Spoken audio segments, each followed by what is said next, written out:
Jai Hind and welcome to Dev Talks. As you all can see, I have with me Major General G.D. Bakshi, Sena Medal, Vishish Seva Medal. Of course, everybody knows General Bakshi, but I'd like to take this opportunity to remind you of his time in service for our great nation.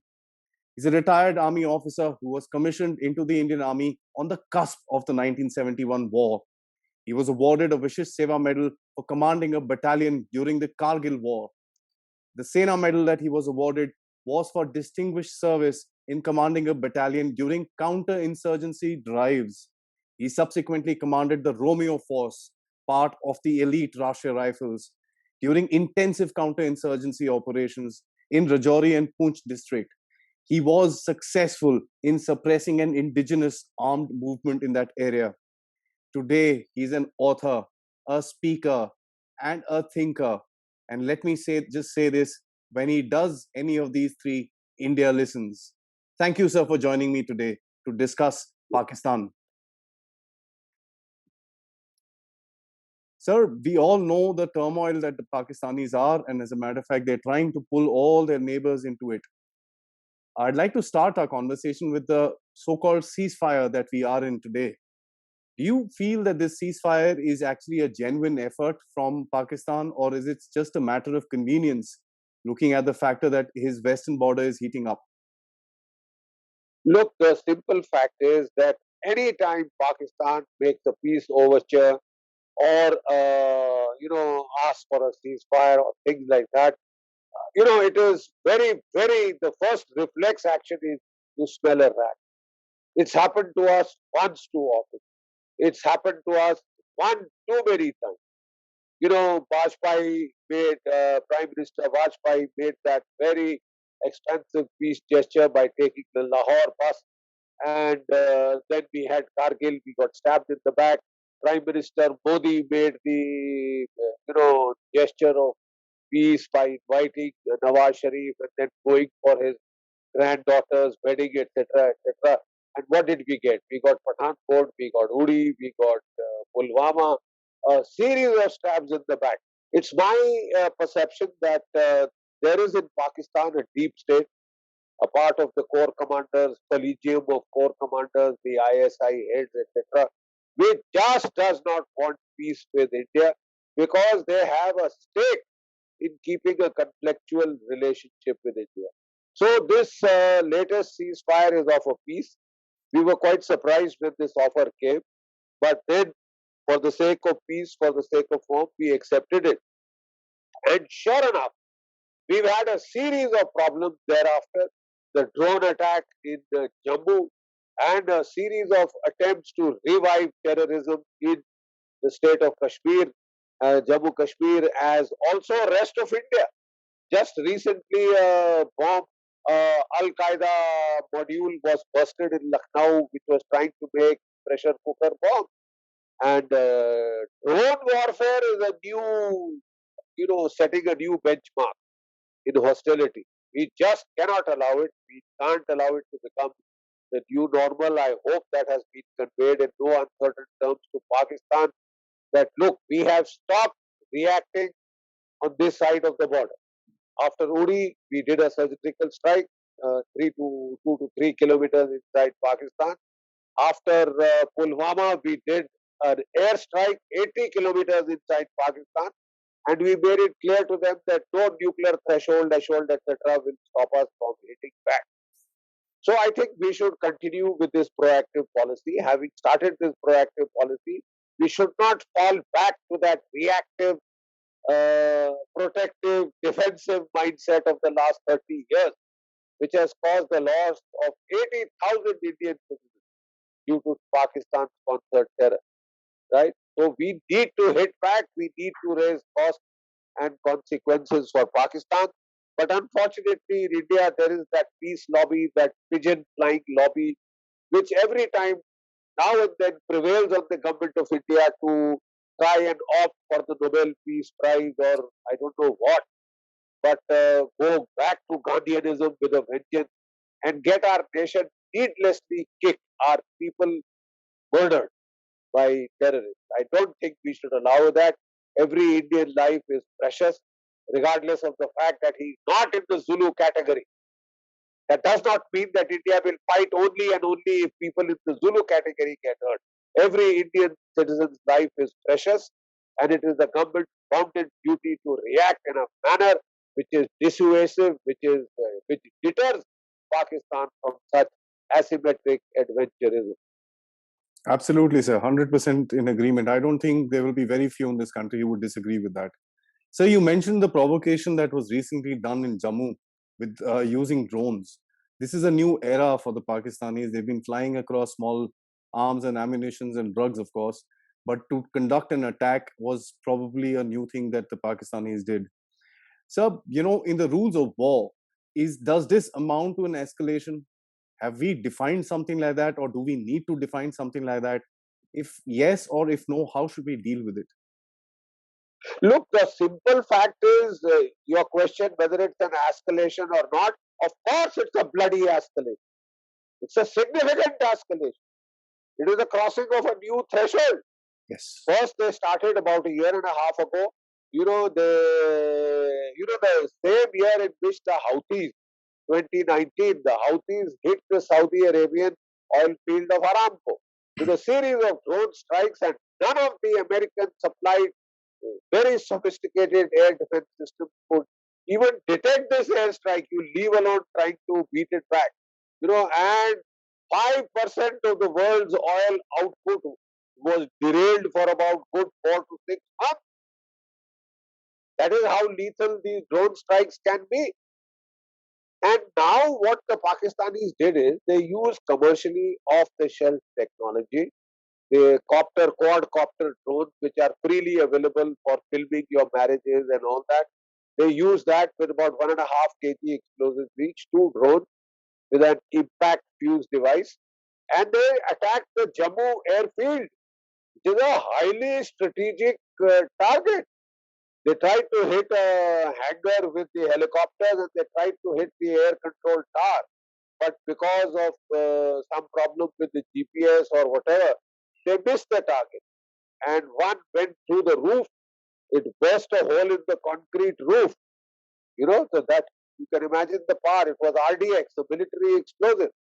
So this is a significant escalation. And my point was we should have retaliated in kind. But once again, India has chosen to go back to Gandhianism. I don't seem to understand what the problem is, whether the new democratic government in the United States, how much pressure the previous democratic government put on India not to retaliate, and the Congress had totally caved in.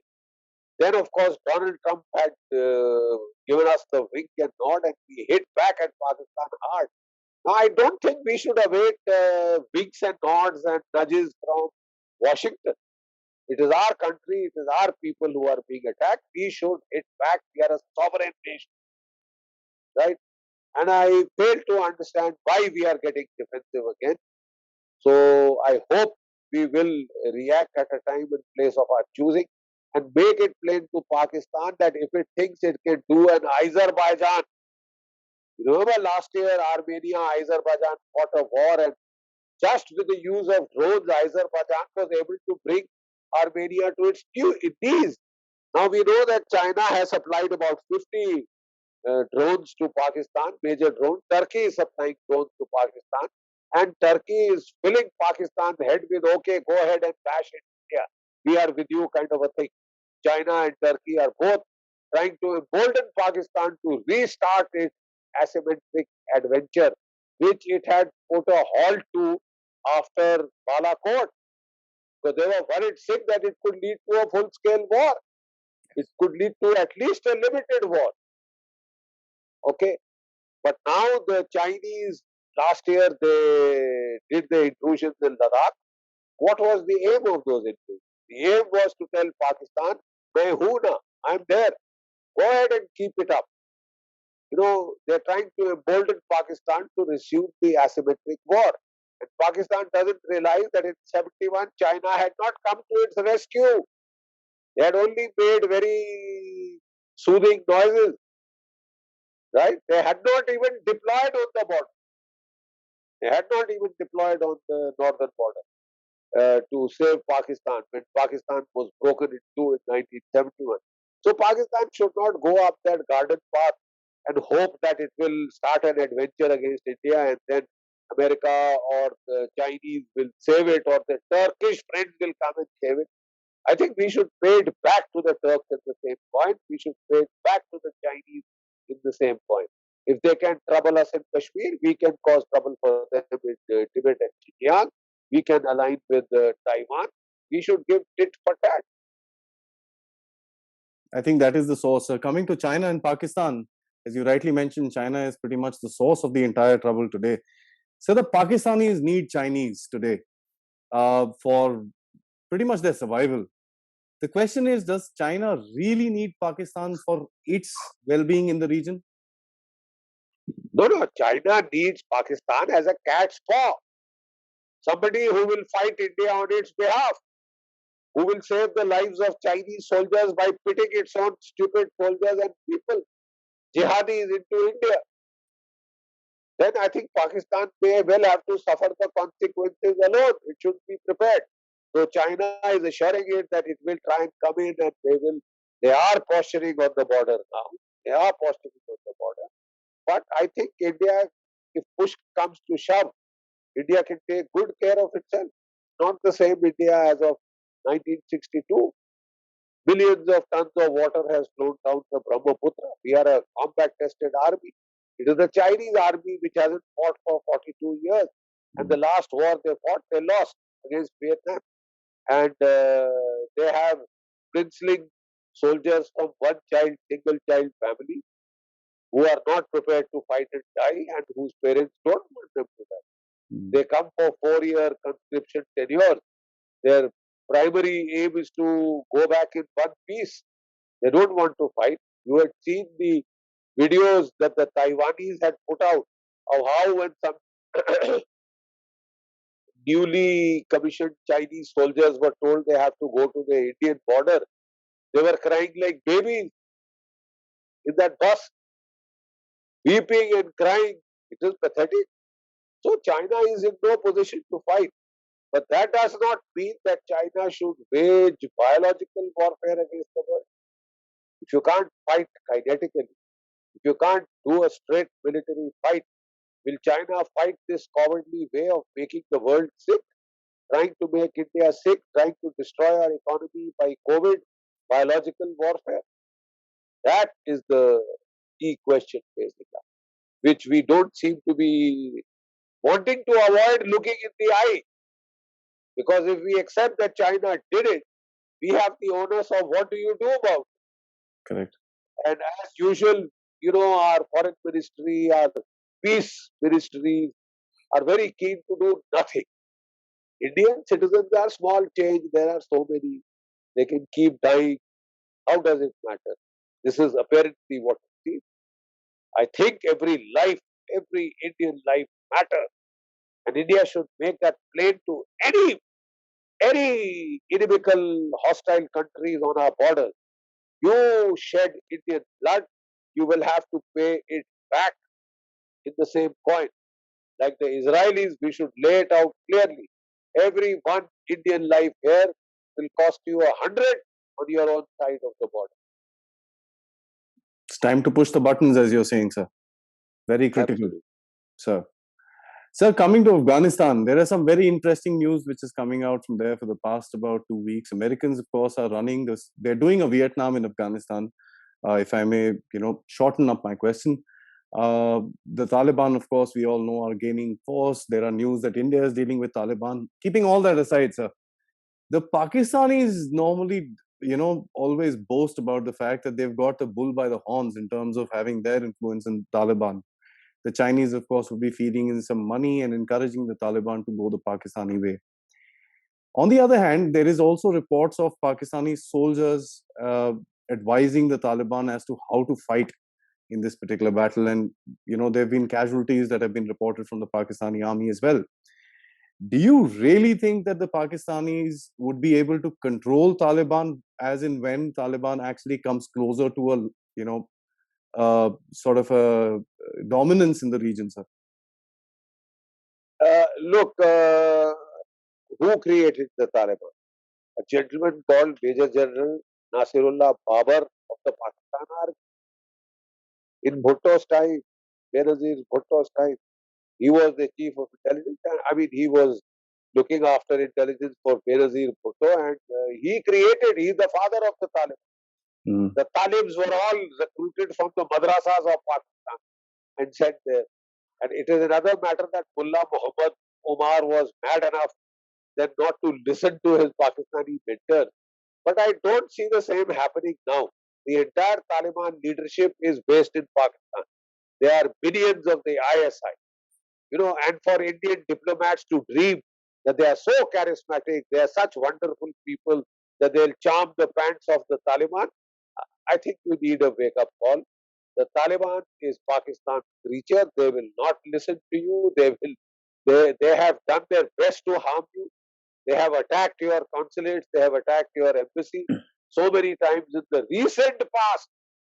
So for you to imagine that now you will talk to the Taliban and you are such good talker that, they will be charmed by the Indian diplomacy and this and that is a pipe dream. Taliban will be hostile to you. You have to see how you can live with the Taliban. If I was, anybody whom the government would listen to my advice, I would say that an enemy is an enemy, a snake is a snake. You can pretend to talk to it, but be prepared to be bitten and be prepared to retaliate and tell them plain to their face instead of trying to say, we are the apostles of Mahatma Gandhi and non-violence. Tell them very plain, there will be consequences to what you do. We've got air bases in Tajikistan. We can bomb from there.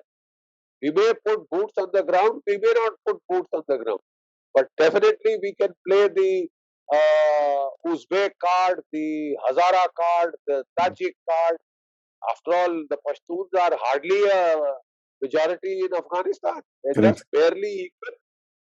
So, in the past, the Northern Alliance was used to, to balance the Taliban, because the Taliban is quite likely to try and slaughter the minorities and in its own idiotic way try and take Afghanistan back to the time war in the 7th century AD. And then what about the question of legitimacy? Isn't the Afghan government properly, legally constituted government? Can that government just be overthrown just because the Americans have started showing a yellow streak? See, the Americans were hoping piously that, like in South Vietnam, there would be a decent interval between their going and the, final takeover by the North Vietnamese, by Ho Chi Minh and his army, by Vo Nguyen Giap.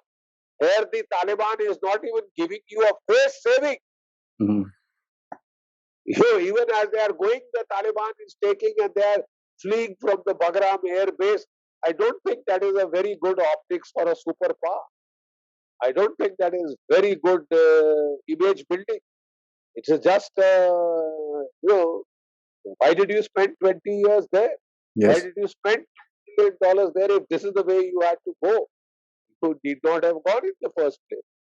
But now that they have gone, this yellow streak is a bit disconcerting for the rest of us. And it puts very serious question mark as to how much can we really count on the United States. Yeah. A lot of people have started saying that, sir, because if they can't protect their own interests, what will they come and protect us when we need them in terms of a Quad? Look, we are a big power. It is disgraceful to think that the Americans will come and protect your backside. I mean, it is humiliating if you have to say this. You are the second largest army in the world, fourth largest air force, fifth largest navy, and you need the Americans to protect you. We are big enough to protect ourselves and give up bloody nose to anybody who wants to muck around with us. He should be quite prepared. But we should have that will to fight, and if necessary, go it alone. So what? We will try and do it with others. That is why we are trying to, join the Quad and make sure that China's resources are split 4 ways at least, instead of all being focused against us. That is common sense. That is the right strategic outlook. Hmm. But if push comes to shove, it doesn't mean we have to kowtow and surrender and lick the Chinese boots, as some people are advising us, some Gandhians. The most dangerous breed in this country are the Gandhians. They have done untold damage to India. Yeah. And the pity is they are not stopping. They want to inflict more damage on India so that some of them can then go and put in their claim for the Nobel Peace Prize. It's extremely sad. Extremely sad. I think the new India of tomorrow needs to be more assertive than. We had started in that very right direction by hitting back in Uri, by hitting back in Balakot. We had started in the right direction by showing our teeth to China in Ladakh. We had started in the right direction.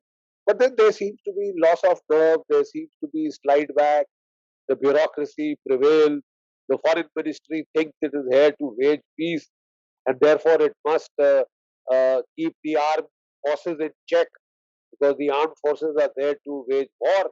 So their war is first with the Indian armed forces. They must control them and make sure they don't fight to protect this country, but they should learn how to kowtow. That's very sad. That's extremely.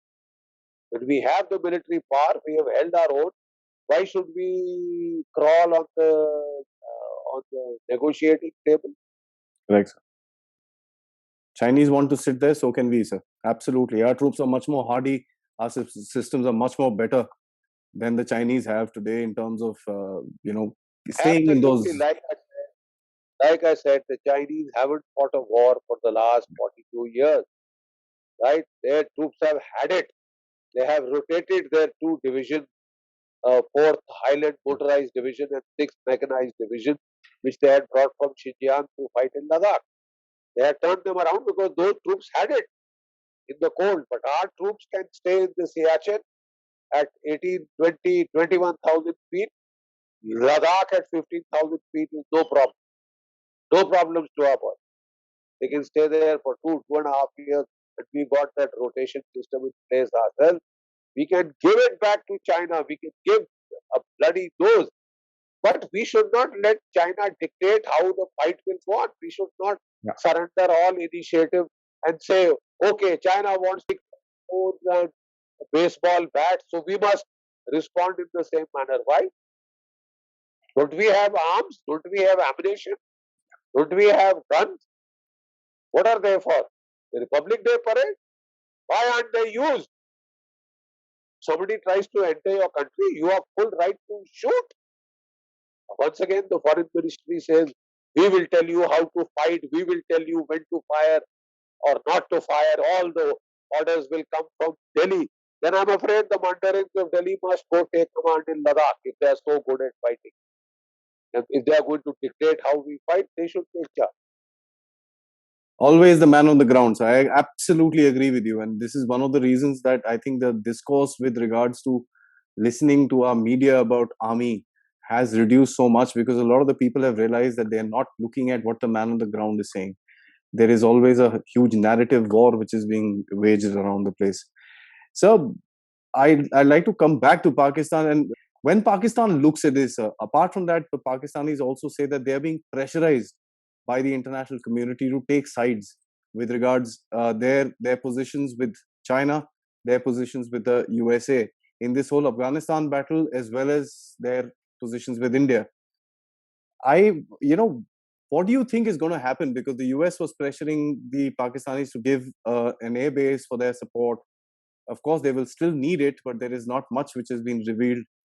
How do you think this entire process of Pakistan trying to balance itself with India and US on one side and China on the other side, sir? Look, Pakistan is got a serious dilemma, and I would say it's a rock and a hard place. The only country really supporting them is China. They are bailing them out. They are bailing out their defunct economy. They are the only people pumping dollars as once the United States was doing. Yet the Pakistan army is beholden to the United States because the Pakistani generals like to send their sons and daughters not to China but to the US for further studies and a better life and a cushy life and better post-retirement prospects. So it is Pakistan, the army, which has always given basis to the United States. And Taliban Khan, Ibn the Dim, has been trying to say, no, I'm not very sure how much he can hold against the Pakistani army. If the Pakistani army decides to give the bases, they'll give it quietly, like they've given the Peshawar base from Gary Powers had flown with the U-2 and got shot down over the Soviet Union. So I'm not sure what the Pakistan army will do because they know which side their bread is buttered. But they're also worried now because most of their arms and help is coming from China. I mean, their tanks, their artillery, their submarines, their frigates, their fighter jets, they're all coming down from China. So they also have to be very, very mindful of China's sensitivities before they start trying to two-time the Chinese. You know, they are great two-timers. They did it to the Americans. They pretended to be the most allied of allies, allied with them on the war against terror, and they hosted Osama bin Laden for 6 bloody years, 800 meters from the Pakistan Military Academy. Kakul gave him an excellent 4-mansion story to stay with 3 of his wives and watch blue films the whole damn day. The Pakistanis did it. And then, of course, the Americans also paid them back in the same coin. They got in and they shut up Osama bin Laden inside Pakistan. And when one of his wives came in between, they shot her in the foot and threw her out. But do you think the Pakistanis are going to understand the fact that they are in such a deep swing, sir? Because I believe one thing that the Pakistanis always throw one thing on everybody's face: their geostrategic location. For once, do you think their geostrategic location is coming to bite them? Well, you know, the Pakistanis, the biggest problem with their military is a very subjective mindset. You know, very subjective, one-sided planning. You know, they give everything to themselves, nothing to their enemies, and they come to grief because their planning is so one-sided. They only plan what they are going to do, and they have grand dreams, grand days, you know, notions about themselves being a great Mughal successor entity which will kick the ass of the rest of the world. I think they have gotten it coming. 4 times they have been bashed by the Indian armed forces. Looks like they are in for another. But you see, they are so trenchant. They are so fanatical. They are so tenacious. They just keep going on and on. They keep getting bashed. They keep going on and on. It is the tenacity that you have to worry about. His incorrigible, stupid optimism that you have to worry about because it will make him do stupid things again and again and again. Now he thinks that he is almost conquered Afghanistan. He's gained his strategic depth at the cost of India. So what should we do? Should we be giving him a ceasefire on the Eastern Front? We should be putting pressure on the Eastern Front. You see that he pays a cost for whatever he is doing in Afghanistan. But we facilitate Pakistan because of the Gandhian mindset. Why should we have accepted the ceasefire? This is the time to put pressure on Pakistan. You don't have to send troops to fight in Afghanistan. You can put the same troops, apply them from here on West Pakistan. Teach it a bloody lesson. Impose costs and consequences on the Eastern Front. Let's see how much spare energies you have for your Western Front if you have to fight for your life on the Eastern Front. But no, we must have the ceasefire because somebody is so hung up on a Nobel Peace Prize in the foreign ministry. This is the sad part. Why do you have to play to the Pakistani design? Why do you have to let China and Pakistan impose their design onto you? The best way to give it back to Pakistan is not to go inside Afghanistan and fight. We should use proxies there. we should use air power. But we should put pressure on the eastern front, Correct. where we are well poised to do so. We should put pressure on the sea flank, where we are well poised to do so. We should give it back instead of giving Correct. him a free run and then going and sucking up to the Taliban and after spending $2 billion trying to build dams and schools and hospitals and refusing to put boots on the ground. Okay, don't do it. But can't you ask the UN Security Council to send a force? You've been contributing a division, 2 brigades to the UN all the time. If the UN sends a force, why can't you join? Tell me. Mhm. If the UN pays you for doing it, why can't you do it? But no, we will not. We will break the Taliban. We will charm the Taliban. Such great diplomats we are. That is the pity. Absolutely. So I think it's high time that we learn the geostrategic moves, and every other country kind of takes advantage of situations in front of them. We are more lenient in terms of giving the other person an advantage and start reacting to it when that person gains an advantage and comes back after us. I absolutely agree with you, sir. Having said all that, sir, there is also a feeling, and one realizes that the Pakistani army, for the first time, has started fumbling even in its perception. There have been a lot of opposition within the country which wasn't there before.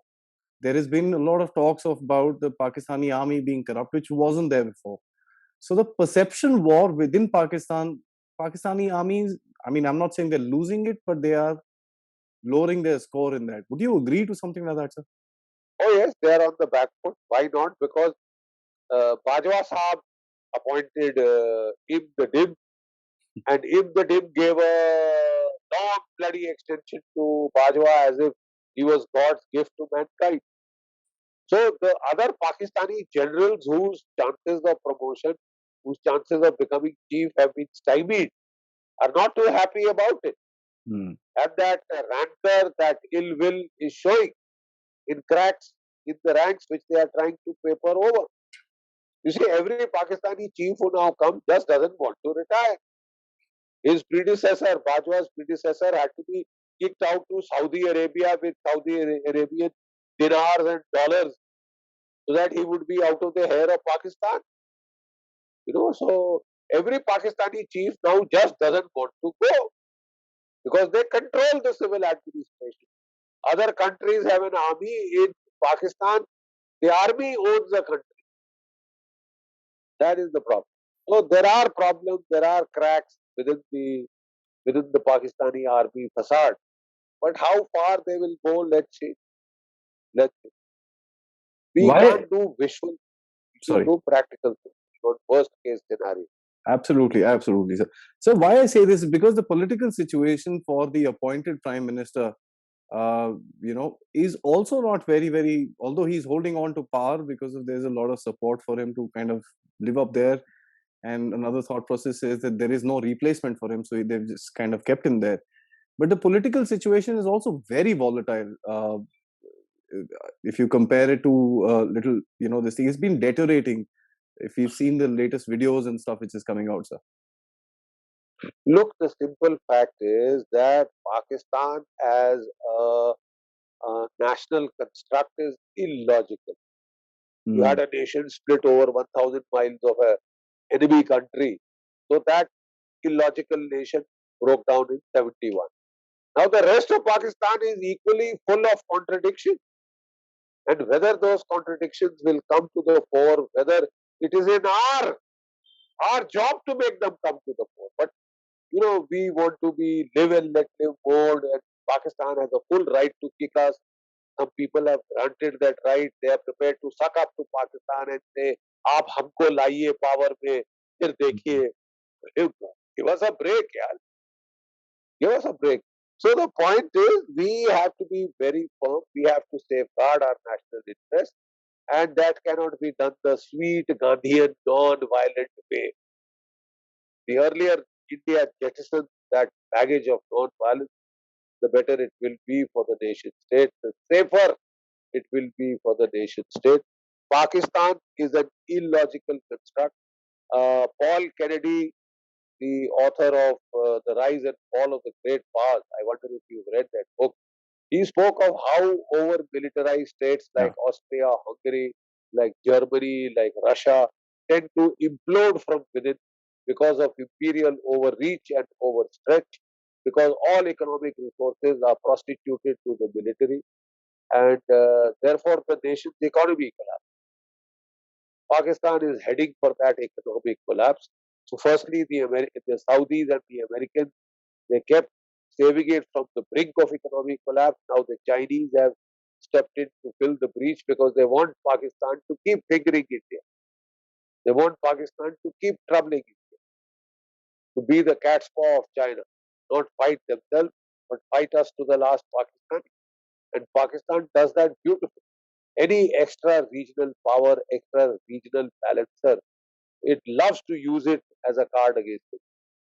And it is prepared to prostitute its territory, its resources, its economy, its military, everything to that foreign power to be of use to somebody else as long as it can hurt it.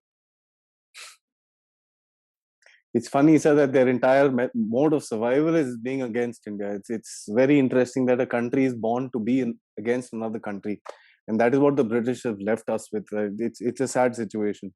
So internally as well, the the amount of movements which have actually cropped up within Pakistan with regards to the Tehreek-e-Taliban Pakistan and so on and so forth, the multiple movements which have suddenly sprung up. A lot of rumors say that they are being strung by the Taliban. Some rumors say they've been strung by Iranians. There are loads of things which are happening around the place. How do you see this entire turmoil going forward in terms of these non-state movements which are coming up? Look, you have to decide whether you are a nation state or are you the bridgehead for the export of an ideology. Pakistan, just like Russia, the Soviet Union was asked, are you a nation state or are you a bridgehead for exporting the communist ideology all over the globe? You have to decide. Now, Pakistan is being asked, are you a nation state, sir, or are you a bridgehead for exporting the jihad ideology to every country in the world? To Caucasus, to Palestine, they must fight Syria, they must fight in Thailand, they must take up the Rohingya cause. You know, they seem to like sorry, like Pervez Musharraf had said, क्या हमने दुनिया का ठेका ले रखा है? ठेका ले लिया है. You want to interfere all over the world. You think you are the modern Khalifa. And you can't. You have to export donkeys. Your people are now on the verge of an economic collapse. Yet the dreams of grandeur are Pakistan is the caliphate. Pakistan is the sole Islamic nuclear power, and it is going to kick the butt of the world and make it fall in line. And if anybody would dare ill treat in France, its citizens, Muslim citizens, Pakistan will intervene. Pakistan will send terrorists to slit the throat of women who are sitting in churches. So it is this stupid mindset which will destroy Pakistan by sheer hubris, by sheer overreach, by sheer economic overstretch.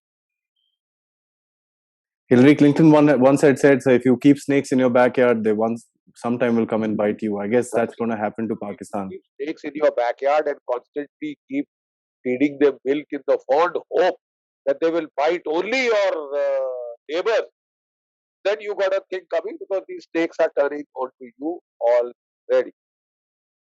Correct, sir. Pakistan has to play a very delicate balancing act, as the general has brought out. It's been a very interesting conversation, sir. Thank you so much for taking out the time. I know with your recent launch of the book, which I've actually ordered and I'm going to read with regards the pandemic. It's sure enough to raise a couple of eyebrows when we talk about what the details are of how this whole thing came about, sir. This has been an eye-opening conversation and actually tells us that India needs to start being on the front foot. Attack is the only way that we'll be able to sustain our national interests around the place. Otherwise, there are multiple people sitting around us who are going to try and nibble onto us slowly and slowly.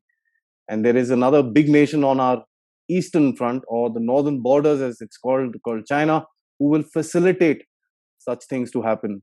Thank you, sir, for bringing this out in very, very clear words. I appreciate that. It would indeed be an honor to kind of catch up with you once again, another subject right here on Dev Talk, sir. Till then, Jai Hind. Jai Hind. Jai Hind, sir. Jai Hind. Thank you.